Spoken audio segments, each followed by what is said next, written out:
Sooner Nation, Thunder Nation, we are back. This is the Just Okay Sports podcast. That's just Oklahoma sports and a Just Okay podcast. We are not journalists. We don't have paywalls. We're not asking you to sub or anything else. We are just here to talk all things Sooners and all things Thunder.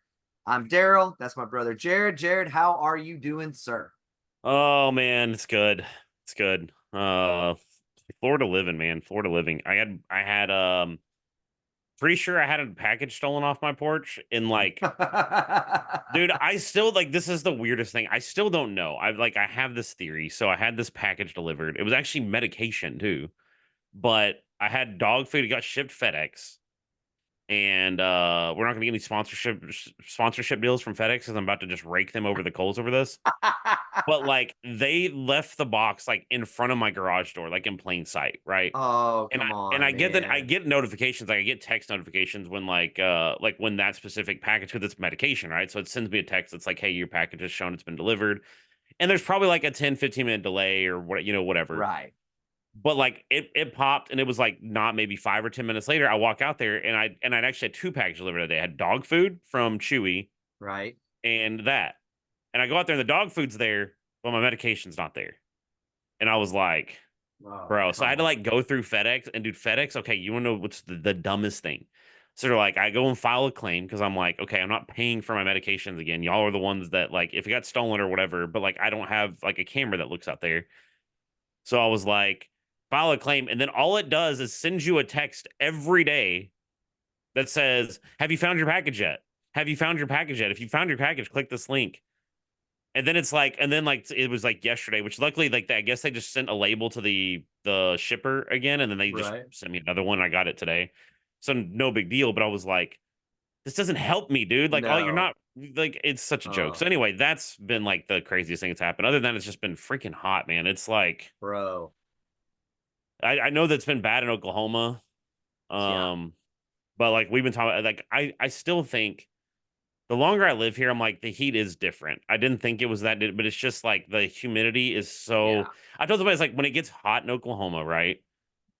It gets hot, and then like you can feel the humidity, like generally, like most of the time, unless it's just you get swampy days, sure. But it's like you can kind of feel the humidity slowly kind of trail off as if it just gets burning hot outside, because it's just so Mhm. hot. Here, that doesn't happen. It just stays humid all the time because the water has nowhere to go. It's just you're by the Yeah. ocean. So but yeah, it's been hot, but I guess it's been y'all been like in. Bro, this will tell you how hot it's been. So I have to go up to the church on Saturday nights because we don't have Wi-Fi thermostats up there.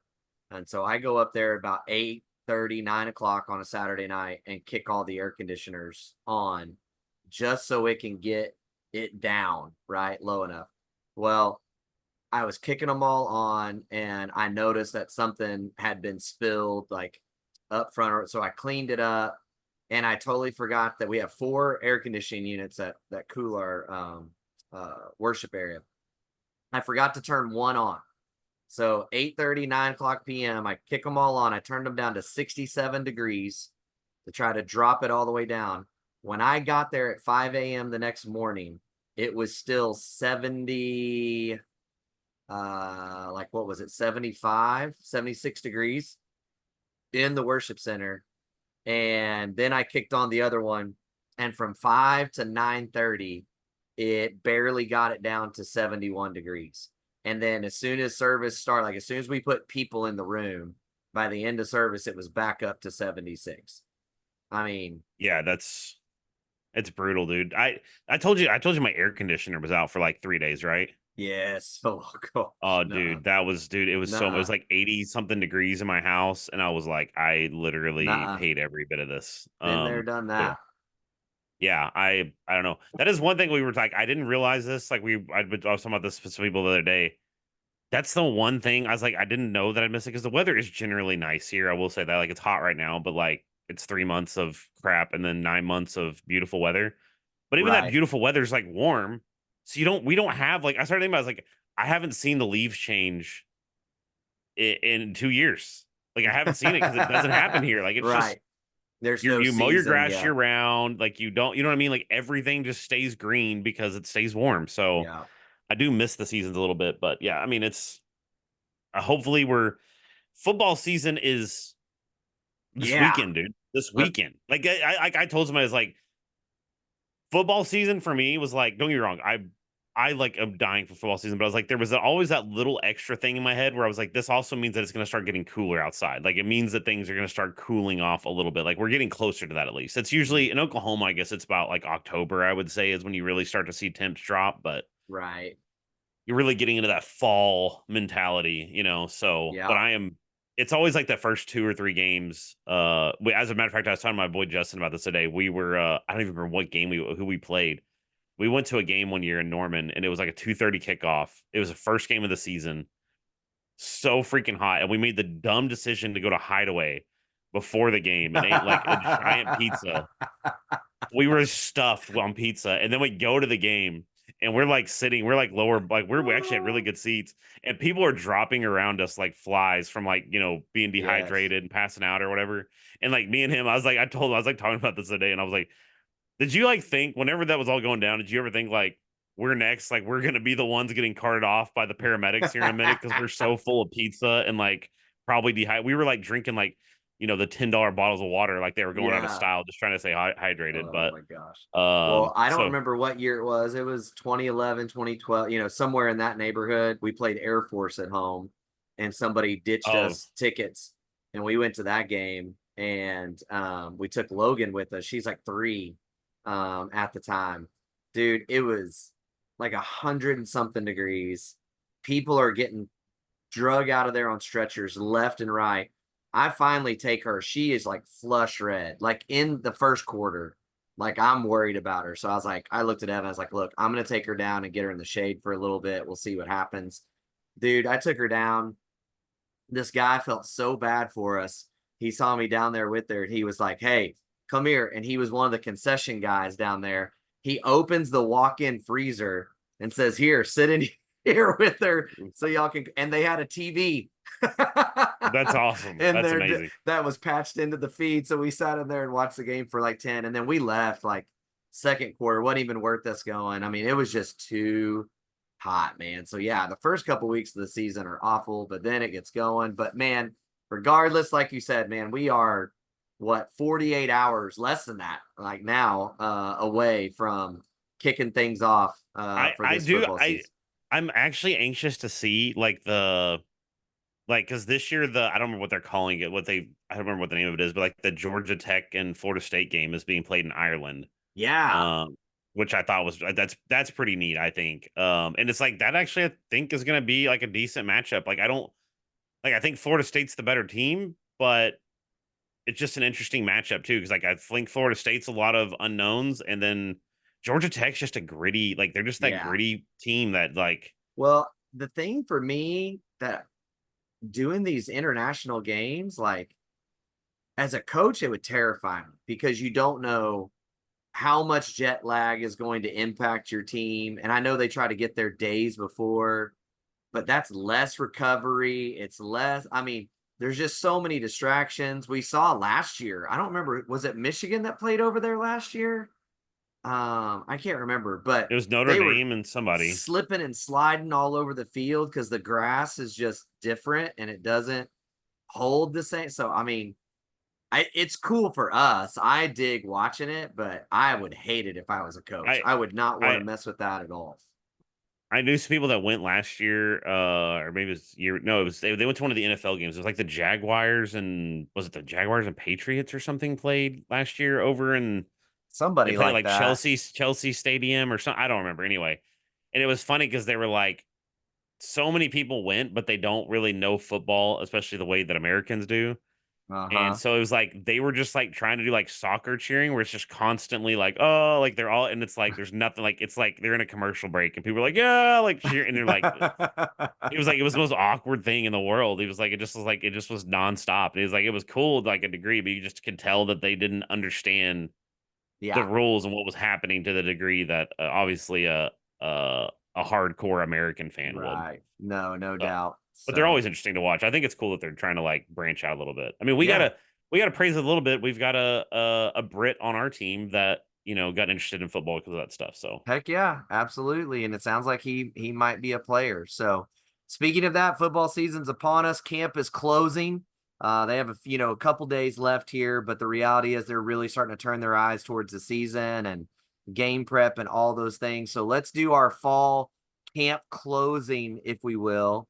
And I thought we would just kind of go through the concerns and confidence that we have now coming out of camp. And so let's start with the concerns and go that route. So we always end on good news. So now that camp is done, do you have the same concerns? Do you have new concerns? No concerns? Kind of where are you at on the concern meter, Jared? I think I have. I don't know how to feel. If this feels like a very weird. I don't know how to put it. Like it feels weird coming out of camp. Like the feedback just seems.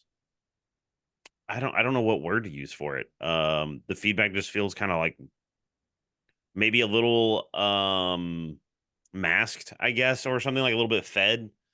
Like we heard some good things from some of the players about Jackson Arnold, and like I do think, I think the guys like him, and I think a lot of those things, but it's like I still just it feels like we're getting contradicting things from what we hear people that have been at the camp, like Teddy and Gabe and some of those guys and Parker, whoever, Yeah. compared to what we're hearing the players say.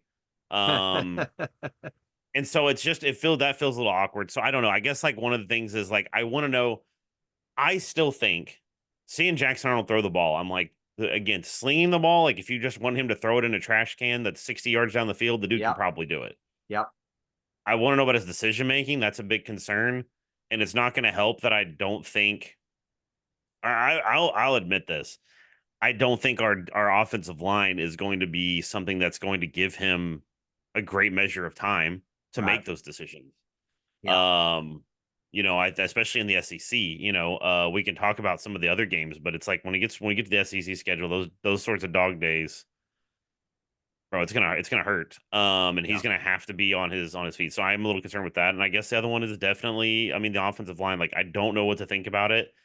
We've heard even I will say this in the spring, we've heard some positives about some of those guys, especially some of the transfers, things like that. And I think we've had more positive feedback, but I think we've all like the last few years we've had such a weird experience with the offensive Mm-hmm. line that I can understand where it's hard to take that seriously, right? Yeah.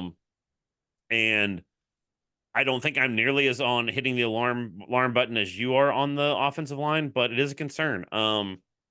And I think I do think that they're gonna have to like step up. I mean, there's gonna have to be, I mean, the biggest thing is even last year, it felt like there was like I mean, you highlighted this, and this is me agreeing with you. So you might want to like sound clip this or record it or whatever. It's like the Florida State game where it was like they could run the ball, like they were able to go push their guy off the ball, and they were Mm-hmm. able to make running lanes. But when it came to pass protection, it was like they didn't know they were lost, right? Mm-hmm. And that's going to be something that this defense is going to have. I do think that Luttrell is more like I think he's going to run probably a little bit more than even like Levy. I don't know. I don't even know what to think about Levy's game plan, but I think he's just overall a little bit more run centric kind of guy. Right. At least more in that direction, I should say. But still, you're gonna need to have an offensive line that's gonna step up. So, and then I guess I'm gonna pick on defense. Um, this is gonna be like weirdly like a concern, but also a positive. It's like how are we gonna rotate guys? Like, Yeah. there's a lot of guys that are gonna be yearning to get on the field. And last year we saw where it felt like there was just at times that not just on offense, but across the field, across the board, where it was like you had guys that were just not playing that you were hearing amazing things about, or you had like these weird combinations of players, and Mm-hmm. it just felt like there was times where it was like that was like got lost in the sauce or something where it's like we don't have a game plan of who we're going to put out there. Right. Um, and I want to know because like now the situation in that regard is almost a better and worse because now you have more guys that you're trying to shuffle out on the field, right? Right. I think we think that some of those interior defensive guys, especially, have the potential to be really good. How are Right. you going to rotate them? You've got a linebacker room that seems like it's really deep, and you've got a lot of guys that are clamoring for time. Yeah. And then the secondary is the same boat. It's like, how are you going to rotate those guys? Give me a consistent game plan. We were all clamoring, and it's funny.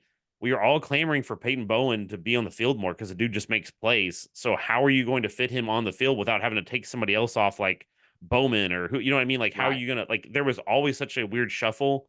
Yeah. It just felt weird, and I want the coaching staff to have a better grasp on that this season, which Yeah. I'm hoping with Allie coming in that will help, but Mm-hmm. still, No, that's a great point. And to follow up on that, you know, I think you said it really well. Having a game plan. Again, this is me nitpicking something and cherry picking something that probably means nothing.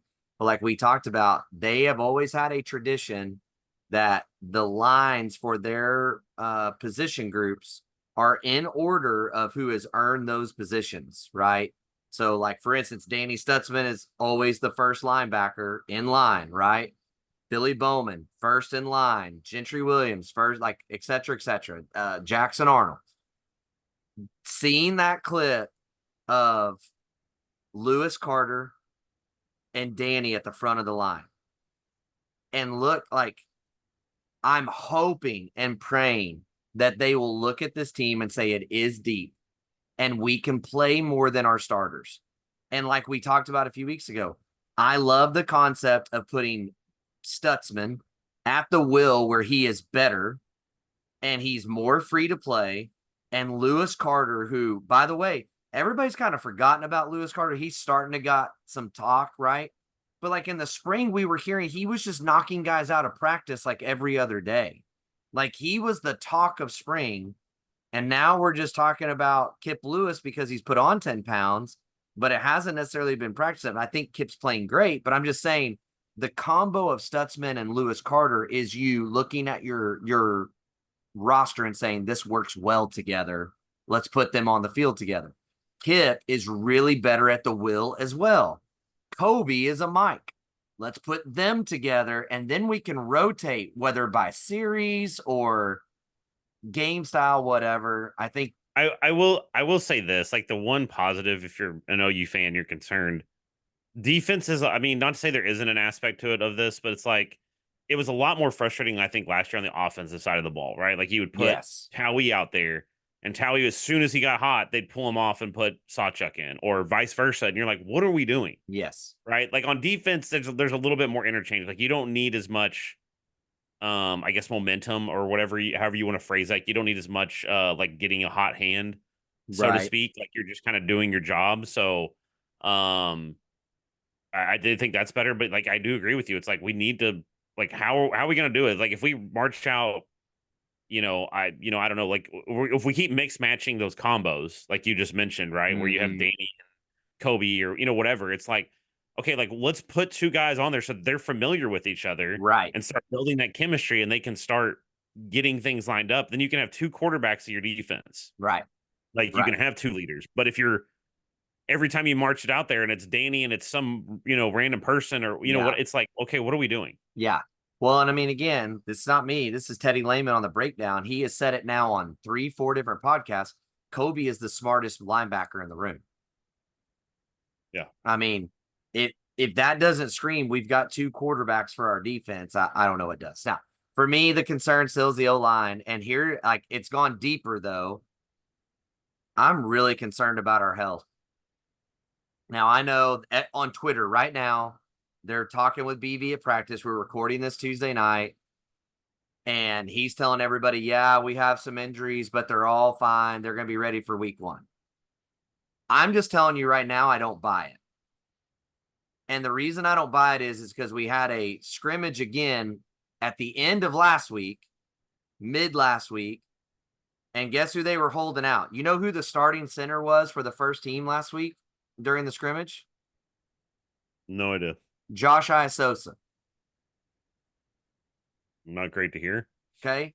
Now, I understand that there's no sense in playing guys that are hurt when you want them ready for week 1. At the same token, if these are just nicks and bruises, you're playing those guys at least a series that you think are going to be your starters, because all we keep hearing is this team has got to start building some cohesion.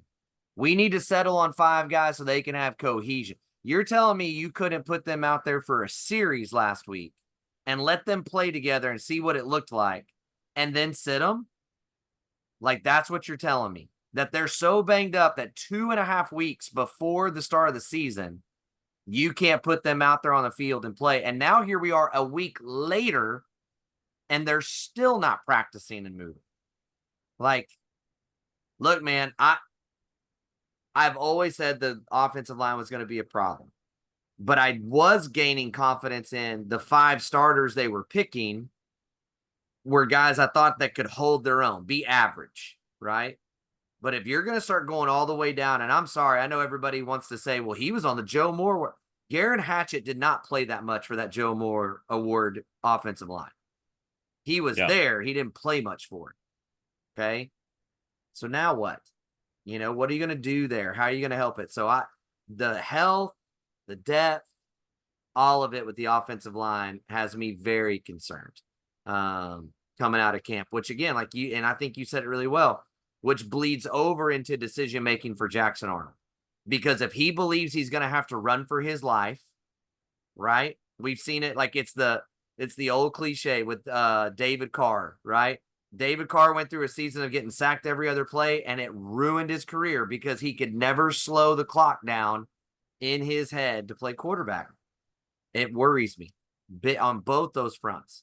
And then defensively, again, I really hope we can find a defensive end that emerges again as somebody that you have a one-on-one. I need you to annihilate your guy with a spin move, with a straight arm, with a whatever club, whatever you got to do, swim him, but you need to be able to get to the quarterback. And it doesn't sound like we have that right now either. And so those are the 2 things that just really concern me. And then I think all of Sooner Nation is on the same page of, I'm not as concerned about our coverage units, but I am concerned about place kicking, right? Just what's that really going to look like? But it sounds like it's been better, but there's no way you can simulate standing out in front of 90,000 people to kick a field goal for a game in the SEC. So we're going to have to see it when the lights are on, right? So same old things, just keep saying it over and over again. So let's move Happy Town now. Confidence. Where is the confidence for the J Rodicus right now? What after camp are you just like, dude, this is it. We're there. I mean, I think playmakers. I know that's like a broad term, but it's like we've seen so many clips of guy like receivers and running backs both making crazy. Like I think as far as those 2 units, as far as I don't know how to feel about the tight end room. Not because I don't think it's gonna be good. But I just feel like that's a little, that's more unknown. We have a lot more guys that haven't, like Bauer Sharp, I think could be good, and Donovan Mitchell. You know what I mean? We have some of those guys that I think we all think could be really good. We haven't really seen them yet. But I mean, um, and it's funny. Like I saw the other day, somebody was like attacking Farouk. Like somebody was making a comment about Farouk being fumble happy, and I don't like, not to say that he didn't have a couple of fumbles last year where it was like those were on him 100%. But it's Right. like really when you go back and watch, a couple of those fumbles are just like somebody making a play that it's like, dude, it really wouldn't matter who was holding that ball. Like if somebody comes in and just gets that perfect head on a helmet or a helmet on the football sort of play, it's like there's not a lot you can do on some of those. But anyway, I just think the playmakers are really like I think this is the most athletic we've seen. I think this is the most talented we've seen that group in a long time, which is crazy to think because it's like, I didn't really think about it. Somebody's mentioned it's like we've been technically recruiting as far as when you look at rankings really well at those positions. Right. But you've had a lot of issues, and I think like this is that it seems like most of those guys are pretty locked in, and it seems like they're actually getting that, translating that to Yeah. on the field, right? Like I mean, Yeah. I know somebody's gonna highlight, somebody's gonna, the was it who all got there, a couple of them got tickets and whatever. Oh yeah, yeah. But it's like that's a far cry from what we had under Lincoln, right? Where you were constantly worried about somebody having a felony charge. So anyways, that's real positive. And then I think, like I said, I think on the defense, I'll just say I feel like I know a lot of people are drooling over the secondary because of Bowman and Bowen and all those guys, and I agree, but I still think that the linebacker room is what I'm looking at and being like, dude, that is a nasty group. Yeah. I I not to say that if Danny went down, like we talked about this a little bit, I think last week. When Danny went down last year, you could tell Yeah, like a drop off. And it's like, if what we're hearing is even moderately true, I think that drop off is much less. I'm not going to be here and sit here and be like, oh, it'd be perfect, it'd be the exact same. There's yeah, going to no, be a drop off. right. Danny's an elite linebacker, but I think we could handle it. I think you could weather that storm a little bit better. 100%. And here's the other thing that I think that we have heard this year that I'm really confident about, and that is the leadership on this team. Like you said, here's the thing. I didn't think the defense just played horrible when Danny wasn't on the field, right? There a drop? Yes, but it wasn't like everything fell apart. But what did fall apart, there was no emotional leader out there anymore. And that's what you could see drop. Dude, the things that we're hearing about Billy Bowman right now and the way that he is like shredding guys if they don't do the simple things they're supposed to do and just calling guys to the cart. Like now you have two of those guys out there. You're hearing Kip Lewis be more vocal. You're hearing like, so if that's the case and that's really happening, not only from a talent perspective, dude, think about this. Last year, if we'd have said this, Jaron Canick can't play and Danny Stutzman can't play. Both guys are out injured. We'd have been terrified. Even though we were critical of Canick, look, one of the things I said before fall camp, I think one of the guys that might disappear and be forgotten through fall camp is Jaron Canick. And literally, you're not hearing his name because you're hearing Kobe, Kip, Lewis Carter, Stutzman. You're hearing Omasigo, even like, dude, that little room is so stacked. I'm Well, with you on that. Well, and I think the other thing that people have to realize, especially when you look at like Danny and Bowman both. I mean, I'm sure I don't know if I've heard Bowman say specifically this, but like Danny said, like they on podcast on the Prairie, he kind of outlined why he came back. Like, cause he was like, I could have gone to the NFL and I got like, I don't know if he said what his grade was, but it's like I don't think anybody would have thought that Danny would have gone outside the top 3 rounds of Right. the draft. Um, and he was like, I decided like I really want to come back. He's like, you only get the opportunity to play college football once. And he's like, I love OU and I love being here. And he wanted that experience and he really believes in this team. So it's like, I think, Danny's already got like that kind of goofy, whatever personality, but I think like this year he's gonna like dial up that seriousness. Like it seems like when you've seen him interviewed and stuff, he just gives that air of being like, not only am I a leader, and the same with Bowman, but they both have that air of like being like, we're those dudes. Like Yeah. we are going to be like y'all get on and follow us. You Yeah. know what I mean? And I think that they're kind of that for both sides of the ball. And that's not a knock on the offense.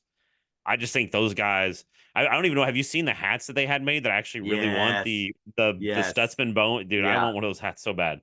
Um, but anyway, but I think that's just it means so much to them because both of those guys could have jumped to the NFL and people will say, "Oh, well, they're getting." It's like, dude, they're not making what they would make in the NFL, Yeah. right? Like No. they're not. They're.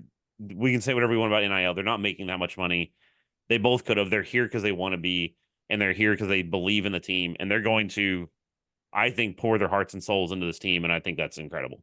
Yeah. No. 100% agree. 100% agree. Anything else on your confidence meter? Or is that it?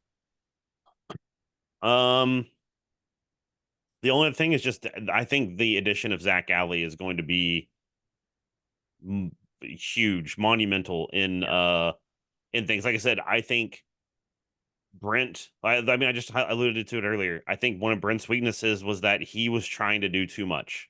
He was trying Mhm. to be a defensive coordinator, as much as people say, well, that was Ted Roof. Let's all be honest, Yeah. everybody. We all know. Um, and he's trying to be a head coach and make decisions about clock management and what we're doing. And it's just like I said, it's easy to get lost in the sauce when you're trying to manage 10 different things at one time.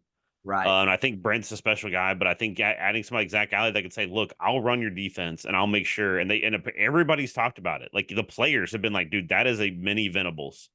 Like that dude is like." I think even Danny said he's like, sometimes I forget that it's not like I remember what there was a player that said he was like, "There's times that like when he's talking to me, I forget that it's not Brent or if Yeah. it's coach that's not Coach V." Like he's like they're that similar. So Yeah, Danny was actually on the radio this morning. I think it was with Franchise Care, whoever it is that he does his interviews with. But he said something really interesting though. He said one of the things that's very different about Zach Alley is he keeps the main thing the main thing. And he would talk about how so often when they're with BV, and so they're, like this week, right? They're starting to work towards Temple a little bit, right? And a play will happen. Danny goes to the wrong spot, right? And BV's like, hey, you got to see this, this, and this. And then he starts going, because this team is going to run this play and they're going to do this, this, and this, which is the same thing. So you got to be over here. And when we play this team, they do this and they're going to blah, blah, blah, blah, blah. And then there's going to be a concept off of that. And if you don't like, and he starts just going, like his mind can't stop. And it's so photographed, like even Danny like laughed at one point. He goes like, dude, he was calling out plays that LSU's gonna run that he watched them run when he played them back in 2000. He's like, dude, like I I've watched some of LSU, but like seriously, that's in 11 weeks from now, right? Like, but he said Zach will come over and go, look, Temple does this, you can't veer from this, right? Like, so Zach keeps it concise. And we've said this a lot about Brent. He does it in his interviews. You ask him a question and that train of thought, like, we want to do this, but the reason we want to do that is because of this. And because of that, we need to do this. And because of that, we got to do this. And because, and next thing you know, you got a 20-minute answer, right? yeah. I think Zach is going to be huge for just the mentality of this team knowing exactly what to do. I'm with you. I have a lot of confidence in him for sure. And then defensively, I mean, we've said it all year. We're not saying anything new. But how long has it been since we've been able to say, like, my confidence is 9 out of 10 with the interior defensive line. My confidence is a 10 out of 10 with the linebackers. My confidence is a 10 out of 10 with the safeties. And my confidence is about an 8.5 out of 10 with the corners. And I'm only about a 7.5 or 8 with the defensive ends. I mean, every level is got playmakers. Like you said, that highlight from early on of Peyton Bowen making that insane interception. Crazy, right? We're hearing Michael Bokanowski is knocking people out in practice. We're hearing that, I mean, they're just everywhere. And I hope the offense can just move the ball, because if they can, I have the utmost confidence that this defense is going to roll. As long as they're not on the field for 120 plays a game, they can't sustain them. And it's gonna, Yeah. the wheels are gonna come off. But if the offense can do anything and just literally old school time of possession, I think this defense has a real chance to be great. I will This say season. this though, not to say that they should be on the field. Like I agree with you on the 100, if they're playing 122 snaps, that's insane, right? But they're more equipped for that this year too. They're much more equipped to have a disparity in time of possession, so to speak, or Right. snaps, right? Because you have that depth, right? Like I said, we just talked about if Danny's gassed, right? Like where he needs to sit out a couple of series. Yeah. It's like we're not nearly as worried about trotting somebody else out there as we were last season. Right. So, or like I said, we can go across that defense and be just picking Danny as he's the star. So anyway, Absolutely. I agree with you. And then the other one is running back, man. I mean, I was confident in our running backs anyway, like going in. But I mean, look, I was confident in the potential of Caleb Hicks. I was confident in the potential of Taylor Tatum, Sam Franklin. But now hearing that Javante Barnes, and there was an awesome highlight that they put up the other day of him just juking somebody's, socks off and just going around and making play. Like, if he's truly playing like Cheez It Bowl freshman year, Javante Barnes with Gavin Sawchuk, with Taylor Tatum, with like, bro, like it, I am through the roof excited about what that could be. So look, I think camp has done a lot. And I still think, look, you can sunshine pump it or be negative with it. You know, I think we still have question marks about the O line, like we've said. but we also know it's a really good defense and they're throwing everything at them. Maybe that pays off dividends. Same for Jackson Arnold with his turnovers. Maybe that pays dividends, or maybe they're just not good. We don't know, but there's definitely hope all the way around. And it's pretty exciting, to think about and process out. So um, I'm excited to see what the depth chart finally really looks like, and where that goes is going to be fun to see. Yeah, I think people are going to be spamming their refresh button whenever they announce that they're, which it's going to Yeah. be. That's one thing that has annoyed me about since Brent's got here is it's the ors on the depth chart, right? Like Yeah, there'd be like every running back will be on the depth chart as a first string or, So we'll see though. I mean, I am excited about that though. absolutely. By the way, it just came across the wire from the one Troy Fight who couldn't join us tonight. Deshaun White just got a 1-year contract with the Las Vegas Raiders Oh, let's go. Let's go. after the UFL. So good for him. That's awesome. Another thing coming out of camp that I thought we would talk about tonight before we get to really prepping for the game next week. The young guns, right? That's the other thing that we always look for. Matter of fact, that's another thing to process for y'all on the negative Nancy side. I know everybody said, well, scrimmage number 2 looked a whole lot better for the offense. They also played a ton of backups. If you even go through their little highlight reel, Javante Barnes making a great run against Eric McCarty, right? So it's Yeah. not Peyton Bowen, it's not RSJ. They were playing a lot of young guys. So how about you on the young guy end of things? Who stands out to you, and who are you most excited to see maybe get some playing time, especially in this non-con schedule? Man, it's funny because I have so many on defense, and the defense is so strong. It's crazy. I think that's what you have to take a step back and look. We keep saying it, but like just the depth at every position is so much better on offense and on defense. So that's just has me foaming at the mouth a little bit. But on offense, I'm gonna say Taylor Tatum. I think he's gonna have to get some. The dude looks good. I mean, just even physically seeing him, Yeah. there's no way you'd walk that kid across and be like, he's a freshman, and I would believe it. Mm-hmm. You know what I mean? Like the dude is built like it just a tank. So I do think like we've seen a few clips of him out of camp and some stuff like that, and we've heard a little bit of noise about him. I don't know how much time he's going to get just because of how deep Right. that room is, but I think he's one of those guys that he may kind of be um even kind of like what Jackson was last year before he kind of got thrown into the fire with BYU and the bowl game and stuff like Mm-hmm. that, where um he kind of came in, you saw those flashes, right? Like Yeah. I feel like he's one of those guys. He may even get a red shirt. We don't know, but I think he's when he gets on the field, dude. I think he's just gonna make plays. I think that dude's. I think you're gonna be people are gonna be like, holy crap, that dude can just has a step. Yeah. So he's somebody that I'm really high on. And another one, Devon Mitchell. Like I think he's a guy that I'm Woo. really. I don't know. Again, I don't know. I just like when I look at him, I'm like, dude, like that guy looks like he gives me I don't know, like such an athletic tight end sort of Mm-hmm. feel to him. Right. And I feel like he's somebody that could excel in this sort of offense. So I think he may just be a guy that gets on there. On defense, I'll pick two low hanging fruit. I don't even care. Troy's on. I'm here to yell at me. So obviously David Stone and Jaden Jackson. I mean, Yeah. and honestly, I mean, David Stone's apparently already getting better and better and better every week. But Jaden Jackson is just we keep hearing things about him, and I think like we've talked about.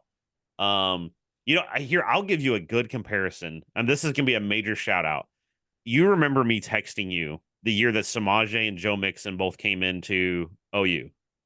Yes. And I was like, Samaje did, I don't even remember what it was. It was like he did bench, and he was like the skill position players. He was like like Samaje did like 30 something reps on bench. And he said the next closest skill player was 17. I was like, dude, Samaje is the guy that's going to be as a coming in as a freshman. Samaje is going to be more ready than Joe is. Now, of course, Joe had all his other stuff going on, Yeah. but but regardless of that, it's like Samaje came in and looked like a dude from the Right. jump. Like when he Right. walked on the field, he immediately looked like I'm meant to be here. Uh-huh. Um, and he did. I mean, obviously, like look at all the things that he did. He did it. broke the rushing record his freshman year. Yeah. But I think that's Jaden. I think that's Jaden Jackson. I think Jaden Jackson is more ready than David Stone. I know people are gonna like scoff at that, but it's like, don't get me wrong. I think David Stone has a much higher. Well, I would say much higher. He has a higher ceiling than Jaden Jackson, Right. but I think he has more to go. He has more to fill out. I think he's just a little bit more raw than Jaden Jackson is. And so I do think they're both going to make their mark though, and I'm really anxious to see them.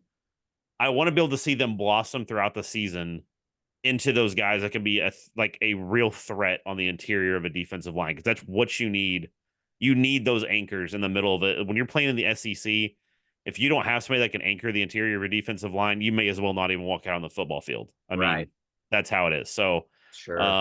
those are probably my two guys on defense. That's awesome. Um, I think for me, so I may be screwing up my own question here a little bit, but two guys that I still consider young guys because we really haven't seen them that much. But with the injuries that they're currently dealing with and thinking that they're going to hold some guys out probably from this Temple game, I want to see Jacquez Petaway. I want to finally see him get 2, 3, 4 series where the offense is opened up and is still throwing the ball all over the field, not him out there blocking and killing clock. Right. I would like to see him. And Caleb Hicks is the same.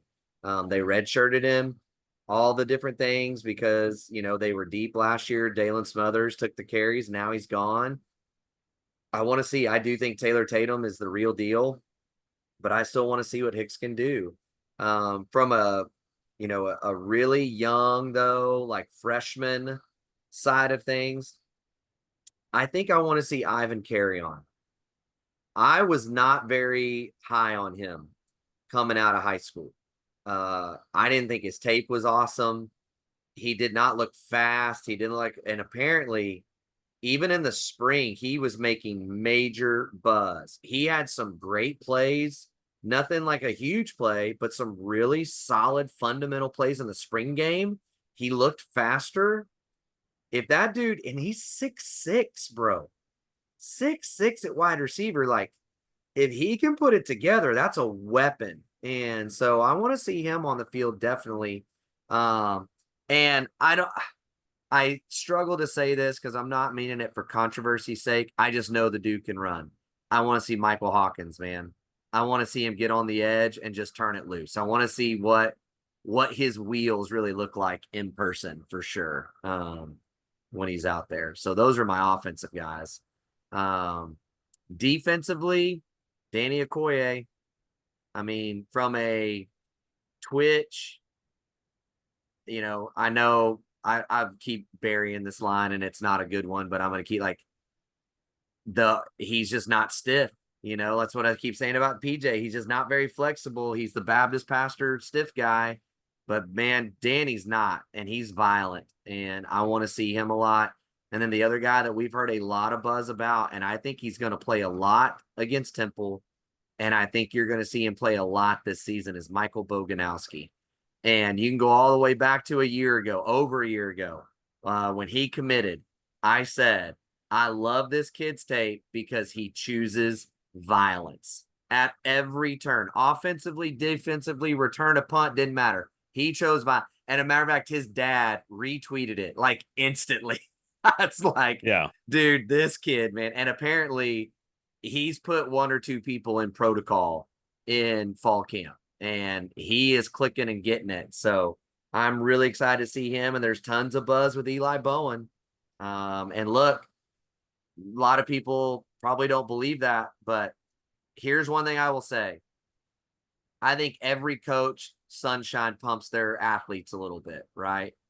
Mm-hmm. But I don't think Brent Venables is a kiss up or a total just throw things, way off, right, from what reality is. I as I've heard more and more about Eli Bowen, I've just gone back to on signing day. Brent Venables said, I told Eli Bowen the day I offered him, I don't care where your brother goes, and I don't care if he never talks to me again. I'm recruiting you. And by the end of the cycle, I believe that Eli Bowen might be the best defensive back in the country. That's pretty high praise. coming Yeah. from BV, and it appears that he is showing it in fall camp. So I'll be Well, and it's interested to see yeah, and I mean, especially with what we've seen from Peyton too. Oh my god. it. Yeah, Dude, what are those? Can I get just like what are those genetics like? Good God. yeah. Well, and like we've said, we were talking about this before we got on. Like, apparently, yes, like he's athletic and all those things, but it's mentality. Again, like we talked about this when BV got here. He said part of the problem for Billy Bowman was that Lincoln Riley and Grinch had him playing safety, corner, nickel. They had him playing all, and like they were like, that's too much for a freshman. You don't teach them three positions. You teach them something and then build. But now we heard it with Peyton last year. He played cheetah, he played safety, strong safety, free safety, right? All of it. Eli Bowen has played corner, safety, and cheetah through spring and through fall camp. And they feel comfortable with him at any of them. Mentally, they just can get it. I think they just have photographic memories. They have a feel for the game that Well, helps them play fast. it. I think it goes down to a mentality over. Like I said, this is something that I've said for a long time. We've all said for a long time. A lot of Sooner Nation. It's not like I'm specifically. This isn't my hot take, but the mentality of the team overall is a lot more aggressive. We're hearing a lot more like there's pads popping, there's helmets just getting taken off. I mean, there's the aggressiveness and the violence is at a level that we never saw under Lincoln, right? Um, Guys are actually getting out there and they're hitting each other, and not only that, it goes beyond just the physical nature of it. Like we've heard this from some of the seniors talking about the young guys, right? Yeah. Where they're saying I don't even remember who it was, but they were like, there's been a couple of them that said the same thing of like, there's freshmen that are already doing what we're doing that it took me years to learn. Yeah. And not only that, they're taking up the mantle. Like they're saying, we're not going to sit back here and be quiet and be the quiet ones, and we're not going to just sit here and be, like we're gonna follow the leadership, right? But it's not like they're just like, well, I'm a freshman, I can, they're like they're coming. Yeah. Like they're foaming at the mouth and they're chomping at the bit. They're not okay. Not one of those guys is okay sitting on the sidelines and just watching the game go by. Right. Right. Um, and I think that mentality is like something that we haven't seen. Like, I mean, I think BV's been building that, but it's like this feels like this needs to be the turning point for that this year, Yeah. right? Like this is BV's third year. He's got a lot of his guys in the system now. Um, he's got at least two cycles of his guys that he's been able to Mm-hmm. recruit and bring in and that Right. have that mentality. And he's talked about how the culture is a huge thing and those sorts of things are huge to him. And like this is the point where you need to start seeing that, and that's what we're hearing. So I think that there's a lot of positives to be said about the young guys on this team. Yeah. Absolutely. Absolutely. So, anything else as fall camp closes we haven't talked about that you want to talk about? Um, Man, I don't know. Like, I just feel like, what's your has your prediction changed any for this season based on what you've heard from fall camp? I do feel better about the defense. I mean, as crazy as that is to sound, because I think we always knew that was going to be the strength of this team. Um, I would say I'm definitely closer to 8-4 than I was at 7-5 pre camp, but I gotta see it, especially through this non-con. Like, honestly, Jackson Arnold needs to go no interceptions through the non-con. Period. Period. I don't want to hear, no, he needs to push it down the field, or no, he needs to take. No, no, no. He doesn't. He doesn't. He needs to learn how to make smart decisions this year. If he does that, then I'm going to be really high on this team, because he literally, for this season, needs to be a manager. That's what he needs to be. Yes, he's got the arm, and they're going to scheme some things up to let him take his shots, and he can do it. But the crossers, those kinds of things, you need to know what the defense is doing. You need to see what it is and get it done. And so until I know that Jackson Arnold's not going to turn the ball over, I'm still right there, but I'm closer to 8-4 than 7-5.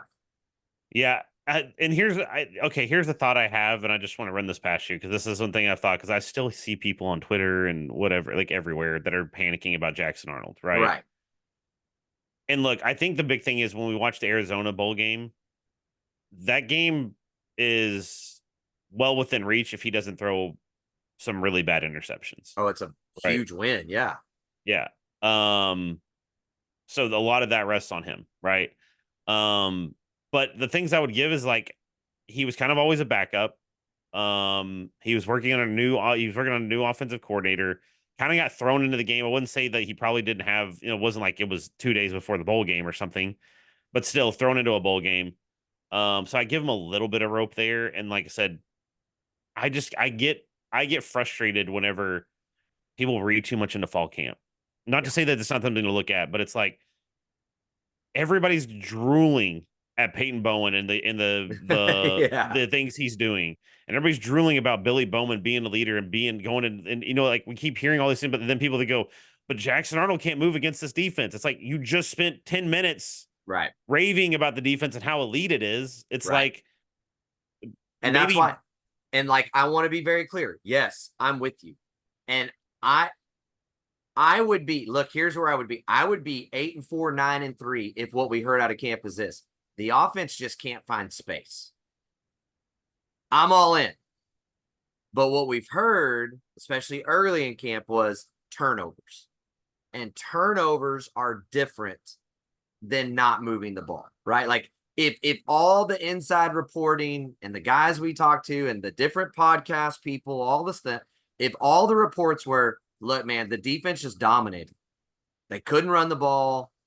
The receivers weren't finding space to get open. The balls that Jackson threw were, tight windows and getting knocked down, or the receivers are dropping them, right? Those, like, all that stuff. I'm super high on this team. right. But like the Arizona game, the first pick he throws, it's like the safety's right there, dude. Like, and again, I'm not standing in the pocket being chased by 300-pound linemen, right? 260-pound linemen flying at me. But like, that's his job. And he couldn't see it early. Now he bounced back and I thought played really well on the back end of that game after those early turnovers. And I would still say the last turnover he had wasn't even on him. Right. So, but that's my thing. Again, that's where I'm saying he's got to become a manager for now, if I was Seth Luttrell, if I'm Joe John Finley, I'm going to look at him and go, look, man, let the offense come to you. Don't force it. And look, learn it this year. Learn what you're seeing. Learn what's going on. Learn where things are moving to. And next year, when our offensive line is, I think, going to be more talented and deeper and able to really protect you, now it's your time. You can start pushing it. You can start going for it. But I just don't think it's this year. If the turnovers were low, like even through this, if he doesn't throw for 300 yards a game in the non-comp, it has no turnovers, and he doesn't throw stupid, risky balls, I'm really high on this team. Really, really high. Yeah, no, I mean, I don't disagree. I mean, there's a lot that rests on his shoulders. And like I said, I'm telling you, watching Twitter, especially Mike Hawkins' dad, bro, they're ready to fill if they need, He has definitely raised his son with a dog mentality. And look, man, Yeah. like that's another thing too. Like, everybody wants to look at the Michael Hawkins thing as this, the sky is falling scenario. Like, it's a great scenario. Like, I heard Bob Stoops today on the radio say, no, we don't really think about those things. But yes, you do. Yes, you're telling me when Davis Bevel was the backup quarterback that Jeff Lebby wasn't thinking to himself, I want to run a read option right here. But if Dylan takes a shot and goes down, the season's over. Yes, he is. Yes, he is. Right now, Seth Luttrell ain't got to do that. From everything we've heard, if Jackson goes down, is there going to be a step down? Yes, because Michael Hawkins is a freshman, right? True freshman, yeah. And he's going to have his but he's got better wheels than Jackson, right? You are loose now with the playbook, especially when you get to Tennessee. You can let Jackson use his legs all day long because You know you got a guy behind him that you can be confident in to play. And I think they're even confident in Casey Thompson to game manage if it came down to that. They are 3 deep to the point that they are going to turn those guys loose to use their athletic ability and make plays. Yeah. Yeah, I mean, I don't disagree. I mean, I just again, it goes back to the depth at every position on the field is Yeah. vastly better than it ever was under Lincoln Riley. Yep. And speaking of depth, that's a great segue right there for us, Jared. One thing we didn't have in the notes, but I did want to make mention of every crystal ball future cast on planet Earth for the last 72 hours says that tomorrow afternoon, Michael Fasusi, 5-star offensive tackle, will be a Oklahoma Sooner. Wilt Fong, I believe, put his in last night. Brandon Drum, Thune, all of them. Jeff Ketchum, who is a Texas insider, has put one in. Look, this recruitment's been crazy. If you'd have asked me in March and April, I'd have been like, Fasusi's a Sooner all day. If you'd have asked me in June and early July, I would have said he's a Longhorn. Now you're hearing the Sooners again. Now, here's what's interesting. Have you heard what team is continuing to have constant conversation with Michael Fasusi? Probably A&M. That is correct. So he decides tomorrow. He says he has said for a month he knows where he's going. From what I've heard, communication is all but done with Texas. It's Texas A&M and OU. And unfortunately, as Sooner fans, the DJ Hicks situation just makes you terrified. Yeah, let's just hope he doesn't have a flat tire to his going to his announcement or something. Yeah, no, it's that's exciting stuff. I mean, you got to start getting some of those guys in. I think when you watch this film, dude, the guy's legit. Obviously being a 5-star, but yeah, dude, I'm The hopefully, athleticism's off the chart. I mean, yeah, that's the thing. His athleticism, like, this is a guy that if he will lock into the fundamentals and hands and all, like, the sky's the limit. And look, if he gets him, kudos to Bill Bedenbaugh. Like, I'm the guy that's been hard on Bill. He's got Ryan Foje in the boat, who's now a top 10, top 12 offensive tackle in the country, who had 0 offers when, or not 0 offers, but he was not ranked and was nowhere on anyone's radar when Bill offered him. And you get Michael Fasusi, you got bookend tackles coming in this class that both are very, very talented. Will it work out? You never know. But you have to get that kind of talent in the locker room. That's been my complaint with Bill is he has always developed guys above what they are. But right. he started at 2 and 3. Let's start with a 5-star and let's go from there and see what we can do. Yeah, no, 100%. We'll see. Like I said, I'm anxious. I'll be watching, tomorrow for sure. Yeah, I mean, there's we're getting that time, and like this. I will say this, like it is a little different. It's still that's something I'm still getting used to with this. The recruitment of how this staff works is it's like it feels like not to say they don't get recruits through the season, like the actual football season, Mm-hmm. but it feels like they really try to get as many in the boat as they can, and then focus on the season. And it's like we kind of I feel like there's a lot more of a little bit of a dry period through the season, and then once we get closer to the end, they start bringing in more. So I think we may experience that a little bit, but yeah, you just need you're going to need that. I mean, the good news is if you can bring him in, you bring like I said, you bring both those guys in. Yeah.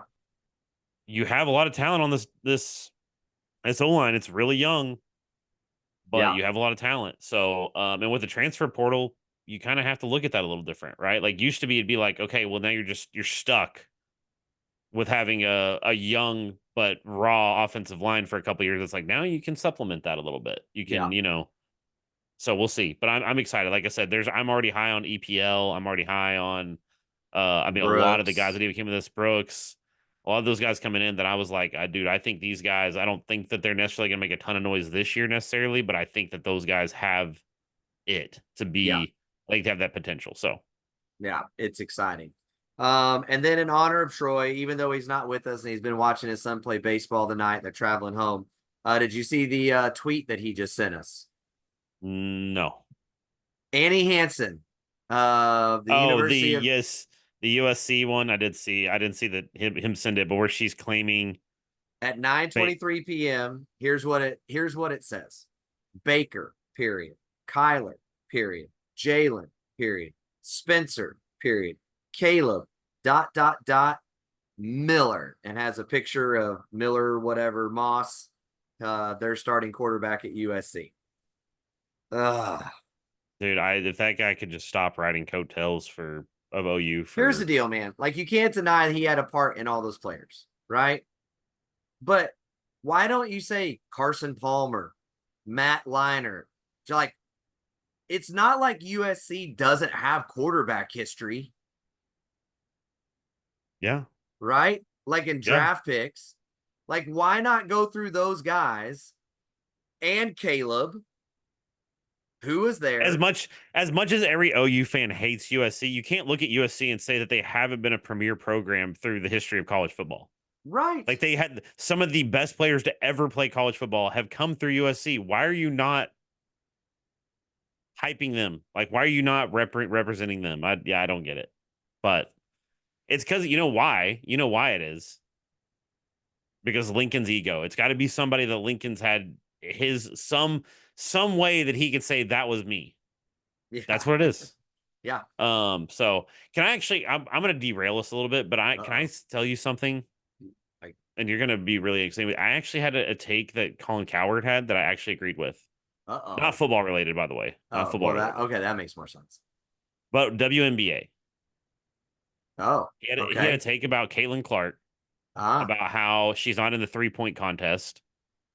She's on the All Star team. They kept her out of a bunch of the like competitions and stuff. And some of the like other players or the more veteran players have been like, well, she has to pay her dues and blah blah blah. And he's like, that doesn't make any sense. Michael Jordan was in the dunk contest his rookie year. Like and he's like, even if you want to look at Angel Reese and say like Angel Reese and Caitlin Clark are like the two-headed monster and they're going in, they have this rivalry. He's like, do you think do you think the NBA was like, no, we're not going to put Magic Johnson and Larry Bird front and center right. as young players? Right. Like, this is the thing. I want the WNBA to succeed. That's more sports for me to watch, right? But I just gotta be honest. The way that the situation with, and it's like I'm not even like I like Caitlin Clark's a phenomenal player, right? Yes. But the way that the WNBA and the way that they just like the women's national team and all these other things have been handled has been so absurdly bad that it's like they're going to fumble this. Like they are fumbling it as we speak, basically. Um, like you should be putting Caitlin Clark on everything, and you should be putting Angel Reese on everything. I get tired of already saying it has to be either or. It's like, dude, the NBA in the 70s or whatever had Magic Johnson and Larry Bird on everything. Or, you had the 80s, easy here, bud. All 80s. right, Well, let's not try whatever. to age everybody out, youngster.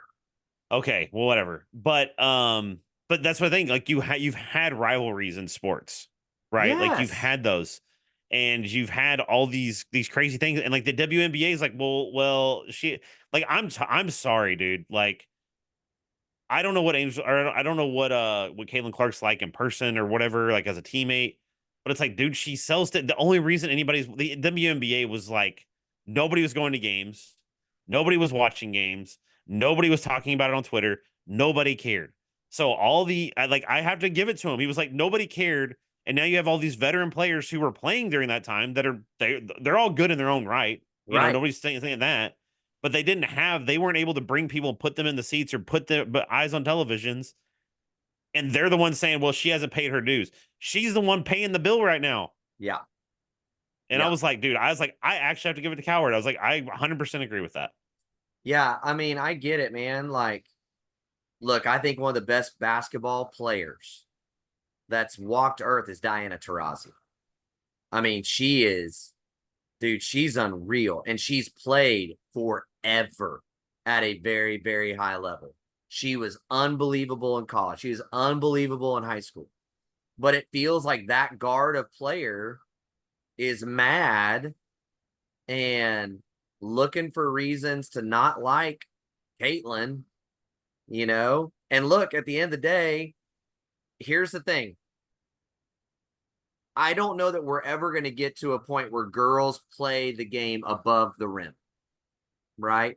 Like you're going to have the occasional dunk here and there, like, but they're not going to play above the rim. But what Caitlin Clark has done is she's taken Steph Curry's game, which is an NBA level game, and she's brought it to women's basketball. And that's been the knock forever, right? Is they're not as fast, they're not as athletic, they're not as this, but she has handles like he does. She passes and assists like he does, and she shoots like he does, right? Like, and I'm not saying she's on the same level, right? Like, so but she brings that style to the WNBA. And that's the thing. Like, as good as Angel Reese is, Angel Reese plays like NBA post players did 15 years ago. She's going to back up to the basket, boom, boom, boom, layup, right? Like, and it's Well, not. and even then, like the other day, she was like she had 22 rebounds. It's Yeah, like she also shot like 30%, and she was doing layups. Like right. she's rebounding her own shot from 3 feet away from the rim. Like yeah, she's gonna have 100 rebounds doing that. Yeah, it's the whole thing has been weird. And look, I feel bad for Caitlin Clark, right? Like it does put her in a strange position. But if this was truly about pushing the game forward for women to have a viable league, this is it. Like, they want to celebrate all these wins. Well, we're finally getting chartered flights. You know why? Because your viewership is up. Like, just go look at the numbers, man. The NBA has subsidized out of the actual NBA revenue to pay for the WNBA to last. I mean, it's literally a bankrupt company that the NBA every year has bailed out of bankruptcy. That's what it is. And Well, that's Caitlin it's Clark has it on the verge of going even. well, I don't think it's gonna go even, but I know what you're saying. Like it's going to get to a point where at least it's going to make money potentially, right? And that's the big thing is like that was like there's a whole we can unpack a whole lot about that. So maybe that's a whole podcast in itself. But like that it's so frustrating to me, and it's like I don't even I'm not like I said, I'm not a Caitlin Clark just super fan or something. I don't really even care that much. Like I watch it every once in a while, but it's like I'm not die hard about whatever. But it's like I like people are talking about it. I get on Twitter, it's like, dude, I literally can't remember before the season. I couldn't tell you if you put a gun to my head and said mention one person that's ever talked about the WNBA like in a meaningful way, I would have the gun would have gone Yeah. off. And people are talking about it. And it's a lot of people. Like I saw Gerald McCoy the other day on Twitter that was going on about it. Yeah. So anyway, I do think like it's like one of those things where I think a lot of these older players are mad because they've been trying to do that. And I get it's frustrating. You've been doing it and you've been playing at a high level. A lot of you have. Like a lot of those women are very, very good basketball players. Yeah. And you look at Caitlin Clark and she's been able to be polarizing enough for what like there's been the right ingredients in place for her. And I'll even give Angel Reese or whatever her moment and say Yeah. that they're the ones that have brought those eyeballs to the TV and have put butts in the seats, and you're having success. Enjoy it. Like now, Yeah. like you said, you might be able to be your own league without the NBA having to say we're going to write checks so you can actually afford to pay your players. Right. But yeah, I mean, it's just a whole thing. I mean, I'm all for it. I wanted to succeed really, really bad. But yeah, like they just like I said, they're just handling it poor. Like her not being on the national team, I was like, why is she not on the national team? Like that's And like that, and she and that one I can get on board with a little bit more, right? Like you could, like, Angel Reese wasn't on that squad either, right? Like, so I mean, I can understand that, but like things like an all-star weekend, like if she's willing to be in the 3-point contest, why wouldn't you put her in that? Like your all-star viewership would have doubled, like legitimately. I guarantee you the eyeballs that watch the WNBA 3-point contest doubles with her in it. But nah, like we're not, like that would be like LeBron James saying, "Okay, I will do the dunk contest." Well, LeBron, we appreciate it, but I mean, like, imagine them saying like Steph Curry's not going to be in the 3-point contest. Like Steph right. Curry's at his peak of his career, and we just no, you're not there yet, Steph, or whatever. Like whatever reason they give, it's just like he's not going to be in it. Yeah, I'm like that like, first year the Splash Bros was a thing. That's all yeah, anybody wanted to see was Steph and Clay in the 3-point contest. Like, We didn't care how young they were. We didn't care how unconventional the game. Like, I want to see that dude shooting 3-point shots. Yeah. It's just been a wild thing. So like I said, I don't know. It's I don't know. I was just I heard that and I was like, and it was funny as I just was watching the clip and then like I was like, oh my god, I'm agreeing with this, and then I was like, it's Colin Cowherd. So I felt a little gross, but I was like, I gotta give it to him when I give Hey, it to him. Like, every once in a while, he has real takes, right? yeah, It's just the reality is the bulk of his business is made on hot take and clickbait stuff. Like him saying that comeback player of the year this year is going to be Sam Darnold. yeah. I mean, he's yeah, Come on, dude. whatever. Like that ship Can is we shook. also can we talk about, just to get off Colin Cowherd? Can we talk about, I mentioned it earlier, Pittsburgh, and like, have you seen all this? Like, I feel bad. Everybody's roasting like Justin Fields, and I'm like, dude, I don't know who you would have put back there in that backfield that they could have done anything. Yeah. Like, I think you could have put Patrick Mahomes in the backfield for Pittsburgh, and he would have been just as screwed. I mean, their offensive line is bad, bad. I mean, Yeah. I know it's preseason and there's probably a little bit of patchwork. I don't really follow them that closely, but still, it's like that offensive line did not, wouldn't, I mean, half the time by the time he got the ball in shotgun, he was Yeah. already running for his life. So, Well, and uh, he's a hothead and all that, but Traber's obviously a huge Steelers fan. On the way home, he was talking to me. He's just like, there's just no creativity. He's like, these are all plays that are just blah. Like you're not rolling them out. You're not, and I can't disagree with him. There wasn't anything that they did that I went, oh, that's a neat little niche. And I know you're not trying to give stuff away, in preseason, but still, man, like you got to do something to give them an opportunity well, especially when besides, you want to see a little bit more of it when you're trying to break in a new quarterback, right? right. Like that's, that's the whole point of this preseason, especially for them, is testing their quarterbacks. Yeah, for And sure. yeah, it's Pittsburgh's not looking real great. I'm gonna be honest. So I'm not gonna be putting a lot of, I'm not gonna be buying a lot of their stock this preseason. Yeah, I don't think so either. So But everybody, the other side of that, people are hyped about Caleb Williams. So don't, you're about to get me on another rant and you know it because we were texting about it earlier. Don't suck me into this right now. Good Lord. Look, I'll just say this. Caleb is a phenomenal talent. He still has crazy arm talent. I need to see you get the ball, put your foot in the ground, and make throws. I do yep. not, I'm not going to see you for a 17 game season run, run, run, run, run, run, run, run, throw, and win football games. You cannot do it for a 17 game season. You have to be able to get the ball in your hands, know what the defensive's doing, and get the ball to your playmakers. Period. Like, and every highlight he has had is him just running around like crazy, which again, he's really good at it. I don't believe he can do it for a 17 game season. Well, I mean, the problem is like you're doing it in preseason against preseason defenses. It's like, dude, if like Aiden Hutchinson or like some of these the Bosas or whoever is on that D line and they're playing like it's a regular season game, Right. bro, you Well, ain't gonna be back there. here's my deal. If you can't put your foot in the ground and throw on time against vanilla defense, what are you going to do when they start disguising every single thing they do? Yeah. Like, Well, and like I said, and you're gonna have the top tier D linemen coming down on you. yeah. Like they're going to be coming at you and they're going to put like you're not like Aiden Hutchinson, all he has to do is get a pinky finger on you and you're going to be feeling pain. Yeah. Just to pick one of the many. There's like that's like we're in like almost a golden age of D linemen. I could name a handful of guys Yeah. that I would not want to TJ even if Watt, I was Max Crosby, Aiden Hutchinson, Miles Garrett. I mean, yeah, like you're against some of those guys, you're not going to be able to, you're not going to dance back there. Like there was the one that there was a play and I don't even remember it was, but it was like he dances around for like 10 seconds and then yeah. like he does throw a beautiful, like I mean a bullet that was just like, Yes. oh my god, that was an otherworldly throw. But it's like you ain't gonna have 10 seconds if Aiden Hutchinson's coming after you. I don't care if they put the whole offensive line on him. In 10 seconds, he's gonna be on you. Yeah. And so yeah, I don't know. I'm not despairing. Like I hope he has success. I'm not one of those people that's like I hope he fails. But yeah, I'm with you. Actually, I just don't.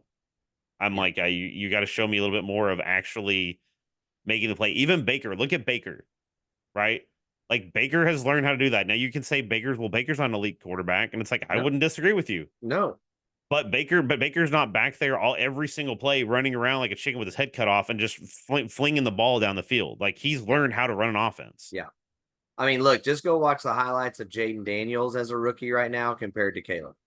Jaden Yeah. Daniels, ball in hand, phoom, out. Ball in hand, phoom, out. I mean, like he knows where he's going right now. I'm putting it on a rope, and that's what you got to do in the league, man. You got to get the ball out of your hands. Just ask Tom Brady. So that's the way it works. Well, man, it's been fun. Again, we hope you've enjoyed it. Hope you're ready for football. We'll obviously have a preview next week, and we actually have Sean McGady coming on with us next week to talk about Temple football. I know it's not a huge game. Okay, people, calm down, but still, just to kind of know who to look for, what to watch, what's going on there. So he'll join us to kind of preview it up, and we'll get things going. So again, not journalists, no paywalls, no nothing. We're just here just to talk sports with you guys, and we're really grateful for all of you that listen and watch. Man, thank you. We appreciate it, and we're having a great time. We hope you are too. I'm Daryl. That's Jared. We'll talk to you guys later. Bye, Baker.